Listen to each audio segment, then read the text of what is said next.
ғабит мүсірепов қазақтың әйгілі жазушысы, қоғам қайраткері, әдебиеттегі ана бейнесін айшықтаған ұлпан романы заңғар жазушының кесек шығармасының бірі. ұлпан сырлы мінез-құлқымен, тұлғалы бітімімен ерекшеленген бейне. Оның сезім байлығы, адамгершілігі, адалдығы, рухани тазалығы, ақылдылығы, зеректілігі, зергерлігі мен парасаттылығы, өткірлігі мен өжеттілігі романда асқан көркемділікпен суреттелген.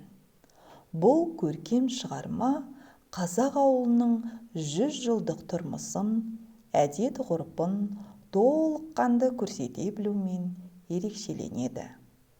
Жер дауы, жесір дауы сынды ұлттық ерекшеліктеріміз кеңінен тарқатылады. Романның басты кейіпкерінің бірі Есеней, керей уақтың билігін қолына ұстаған аузы дуалып би.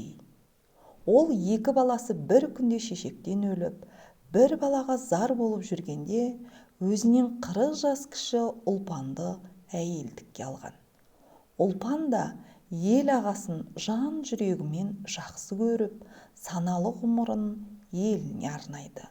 Бұл шығарма тарихтың өн бойындағы ана бейнесін асқақтатып, оның қоғамдағы, тарихтағы, ұрпақ алдындағы орнын саралаумен дараланады.